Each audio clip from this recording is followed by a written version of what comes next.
तो हेलो बच्चों, welcome back to my YouTube channel Seekho physics. जैसे बच्चे आप जानते हैं, हमारा थर्ड चैप्टर के कम्प्लीटली उसका न्यूमेरिकल्स पार्ट भी और थ्योरी पार्ट्स भी कंप्लीट हो चुका है ना। आज बेटा हमारा फोर्थ चैप्टर चलेगा और फोर्थ चैप्टर का जो नाम है वो संधारित्र एवं धारिता है। क्या नाम है बेटा इसका? संधारित्र एवं धारिता, कैपेसिटर एंड कैपेसिटेंस से चैप्टर का नाम है हमारे। अब हम इसमें पढ़ेंगे बेटा कि इस चैप्टर के अंदर हम क्या क्या पढ़ने वाले हैं। सबसे पहले हम क्या करेंगे, इसमें क्या क्या पढ़ने वाले हैं उसके बारे में डिस्कशन करेंगे और उसके बाद ही बेटे हम उसके अंदर का जो भी डाटा है, जो कि थ्योरी है, उसके बारे में डिस्कशन कर रहे होंगे। बेटा यदि आपने अभी अगर मेरे यूट्यूब चैनल पर यदि आप नए हो तो चैनल को सब्सक्राइब कर दें और वीडियो के लास्ट में ही आप जाके कमेंट करें कि आज की जो वीडियो रही है वो कैसी रही है। से चलते हैं बेटे फिर आगे। तो आज पहला ही लेक्चर होगा फोर्थ चैप्टर का। इसमें पहले हम पढ़ेंगे इस अध्याय में पढ़ने वाले क्या हैं। अध्याय में क्या क्या पढ़ेंगे बेटा उसके बारे में डिस्कशन करेंगे। तो नंबर 1 बेटा हम पढ़ेंगे चालक की धारिता। क्या पढ़ेंगे? चालक की धारिता।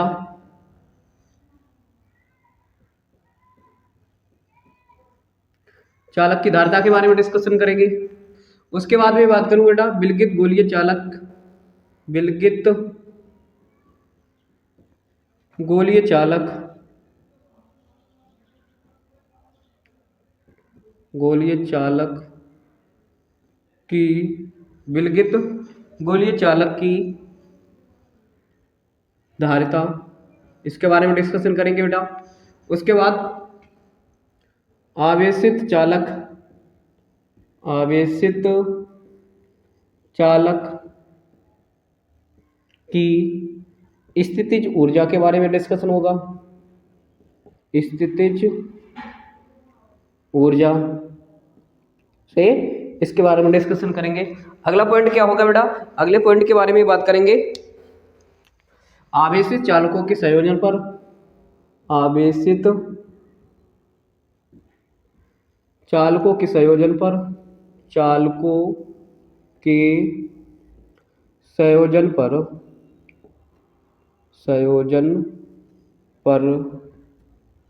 आवेश का, आवेश या आवेशों का पुनर्वितरण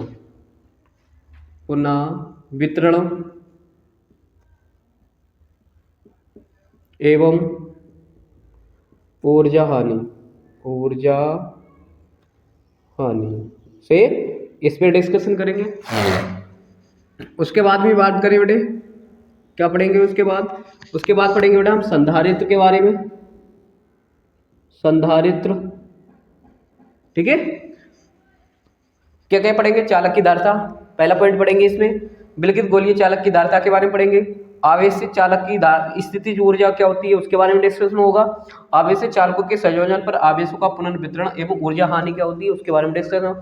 संधारित्र क्या है और उसके बाद बेटे बात करें संधारित्र का संयोजन, संधारित्र का संयोजन से संधारित्र का संयोजन और संधारित्र के संयोजन के बाद आवेशित संधारित्र की स्थितिज ऊर्जा, आवेशित संधारित्र की स्थितिज ऊर्जा के बारे में, स्थितिज ऊर्जा, आवेशित संधारित्र की स्थितिज ऊर्जा। और उसके बाद वन डे ग्राफ तो हटा ही दिया तो उसे छोड़ो बेटा। क्या क्या ये पॉइंट हमें पढ़ने हैं। अब बेटा हम डिस्कशन करेंगे कि इनमें से कौन कौन से पॉइंट होते हैं पूरे चैप्टर में। इस 4 वाले चैप्टर में, संधारित्र एवं धारिता वाले चैप्टर में, इस अध्याय में हमें ये वाले पॉइंट पढ़ने हैं। कौन कौन से? चालक की धारिता, ये सारे पॉइंट है ना। अब इंपॉर्टेंट कौन कौन से हैं इनके बारे में थोड़ा सा डिस्कशन कर लेते हैं बेटा। तो सबसे पहले बेटे बात करें, ये भी इंपॉर्टेंट रहता है हमारे पास। उसके बाद बेटा ये तो रहता ही रहता है वेरी इंपॉर्टेंट, और ये भी इंपॉर्टेंट ही होता है, सही है। अब बात करें न्यूमेरिकल्स कौन से टॉपिक से सबसे ज्यादा बनते हैं बेटे। तो ये वाले जो दोनों टॉपिक हैं इनसे न्यूमेरिकल्स से ज्यादा बनते हैं। न्यूमेरिकल्स ये वाले टॉपिक से बेटा हमारे साथ ज्यादातर थ्योरी तो कम बनती है, लेकिन इन दोनों टॉपिक से न्यूमेरिकल्स हमारे ज्यादा बनते हैं, सही है। तो बेटा इंपॉर्टेंट ये है, थ्योरी की अगर दृष्टि से बात करें तो ये और ये वाला पॉइंट इंपॉर्टेंट है, न्यूमेरिकल्स की दृष्टि से ये और ये वाला पॉइंट इंपॉर्टेंट है। सही। तो बेटा हम सबसे पहले बात करेंगे चालक की धारिता के बारे में, कि चालक की जो धारिता है वो चालक की धारिता होती क्या है, से उसके बारे में डिस्कशन करेंगे। तो बेटा चलते हैं फिर चालक की धारिता पर डिस्कशन करेंगे।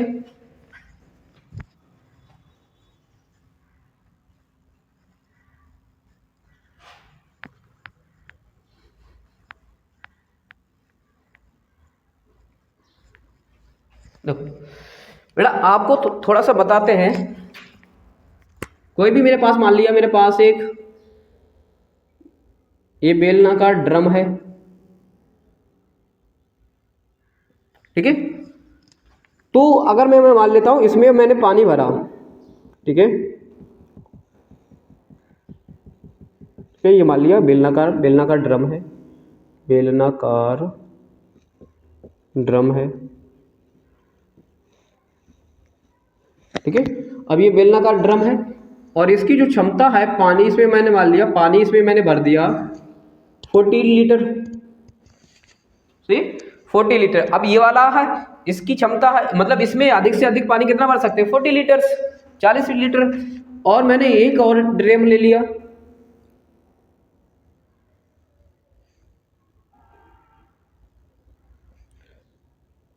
और ये भी ड्रम लिया बेलनाकार,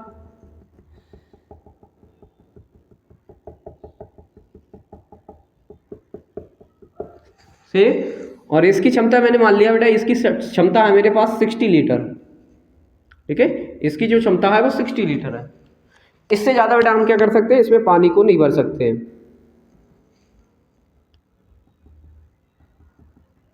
ठीक है। देखो ये छोटा ड्रम था तो इसकी जो क्षमता थी वो 40 लीटर से, इससे ज़्यादा पानी नहीं जा सकता। अब क्या किया मैंने, आकार को थोड़ा बड़ा किया और बड़ा करा तो मैंने देखा कि अगली बार में इसमें क्या हुआ, इसमें जो पानी आया वो 60 लीटर आया। इसका मतलब समझो मैं कहना क्या चाह रहा हूँ यहाँ पे, क्या समझाना चाह रहा हूँ बेटा, इसका मतलब मैं ये समझाना चाह रहा हूँ कि कोई भी वस्तु हो उसमें एक निश्चित मात्रा तक ही हम कोई चीज़ को फिल कर सकते हैं।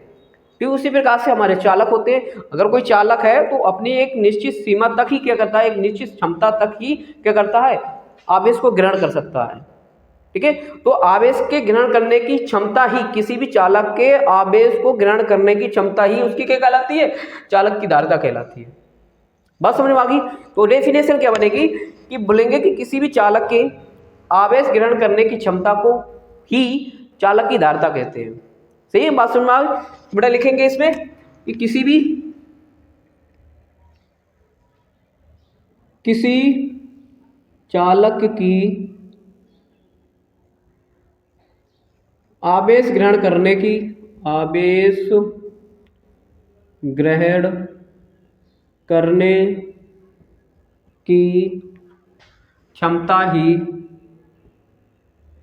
क्षमता ही क्या कहलाती है, चालक की धारिता कहलाती है।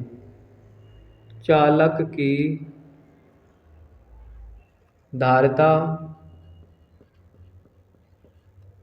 धारिता कहलाती है।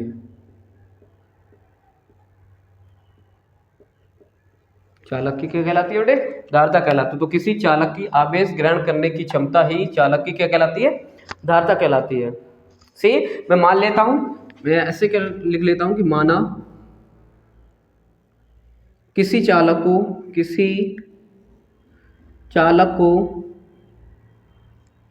को क्यू आवेश देने पर उसमें बी विभवांतर उत्पन्न हो जाता है, तो उसकी धारिता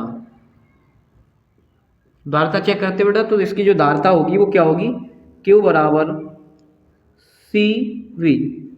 Q बराबर क्या होगी इसकी, CV होगी।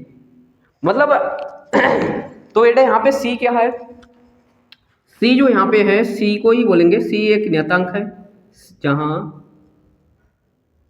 सी एक नियतांक है। सी क्या है बेटा, यहाँ पे एक नियतांक है जिसे जिसे चालक की धारिता कहते हैं, जिसे चालक की क्या बोलेंगे बेटे, धारिता कहते हैं। जहाँ क्या कहते हैं, सी एक नियतांक है जिसे चालक की क्या बोलते हैं बेटे, धारिता कहते हैं। सही है, तो क्यू बराबर क्या हो जाएगा बेटे, सी वी हो जाएगा।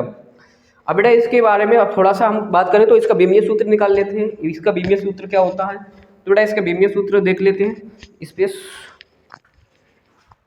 ठीक, स्पेस है तो लिखेंगे बेटा, इसकी सी की बीमा निकालनी है तो सी की बीमा, तो सी की बीमा निकालेंगे तो बेटा फार्मूला क्या लगाएंगे, सी की बीमा निकालेंगे तो देखो सी निकालेंगे तो क्यू बटे का बी हो जाएगा, क्यू बटे का बी।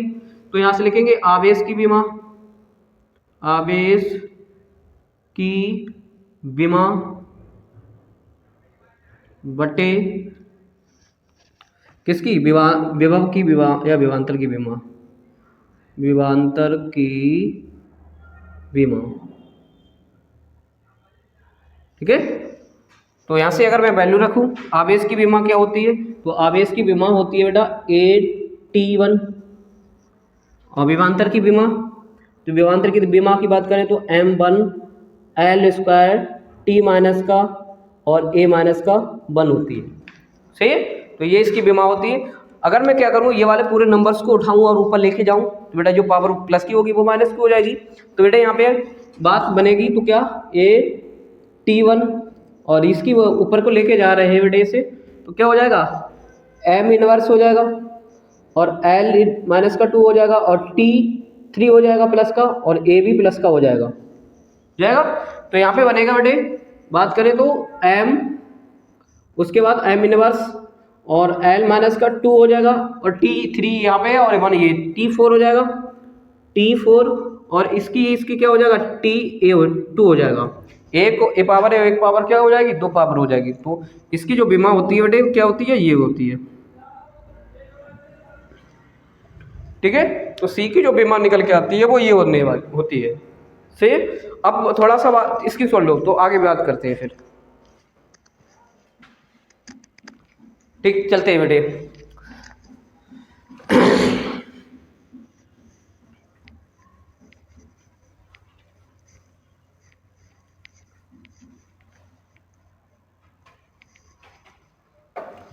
नोट करके थोड़ा सा एक बात लिखे बेटे, मार्कर चेंज कर ले।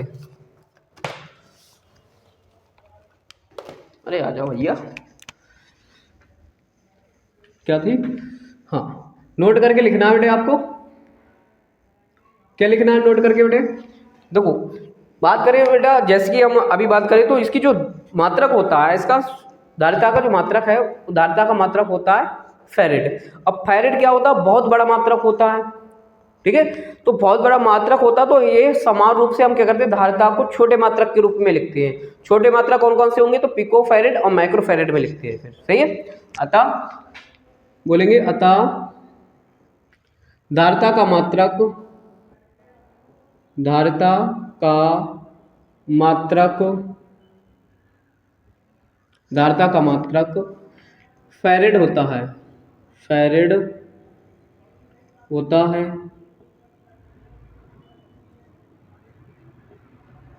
सही है, क्या होता है, धारिता का मात्रक फैरेड होता है।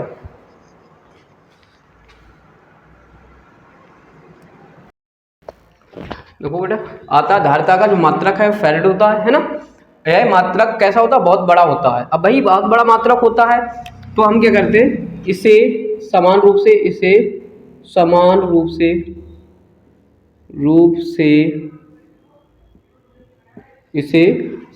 से माइक्रो फैरेड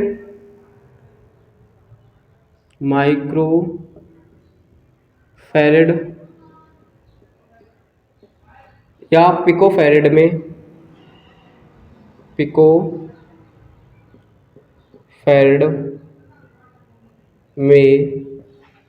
लिखते हैं।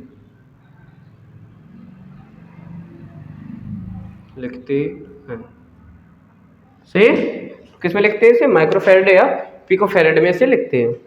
ठीक है। इसके कुछ अन्य और मात्रक भी होते हैं, उनके बारे में डिस्कशन कर लेते हैं। कुछ फैरेड, मिली फैरेड में भी लिखते हैं। अगला बेटा हम कैसे लिखते हैं इसे, नैनो फैरेड में, नैनो फैरेड में भी लिख लेते हैं। अगला किस में लिख सकते हैं बेटा, milli farad, nano farad, pico farad. अगली बार पिको फैरेड लिख लो आप, पिको फैरेड आदि में, है ना, ठीक है, ये है इसका। अब बेटा हम चलते हैं इससे संबंधित एक न्यूमेरिकल्स को ले लेते हैं और न्यूमेरिकल्स को सॉल्यूशन कर लेते हैं उसका।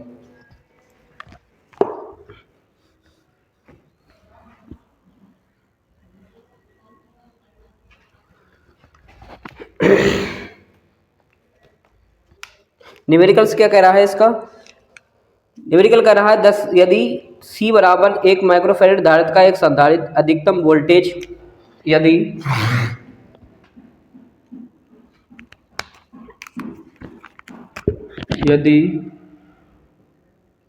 C बराबर 1 माइक्रोफैरेड का संधारित्र, 1 माइक्रोफैरेड का संधारित्र अधिकतम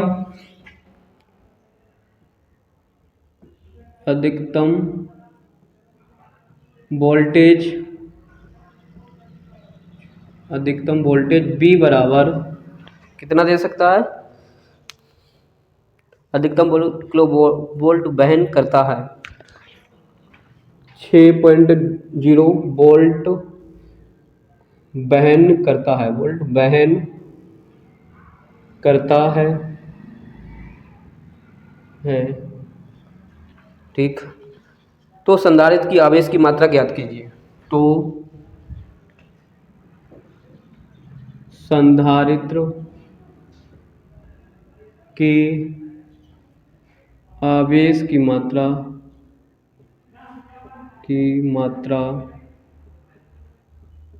ज्ञात कीजिए।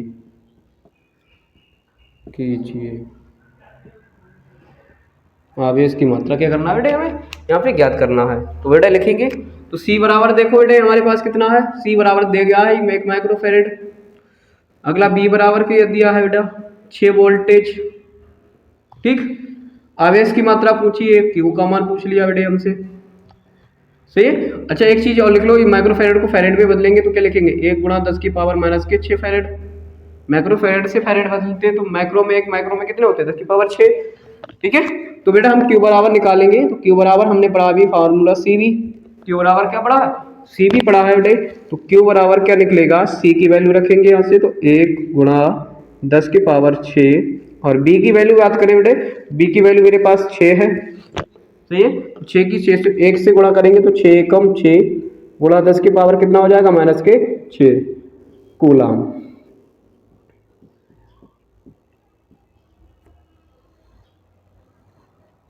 तो आवेश कितना हो जाएगा बेटा, कितना आवेश होगा, 6 × 10 की पावर -6 कूलाम का आवेश होगा, ठीक है। आगे बेटे इतना ही रखते हैं आज के लिए।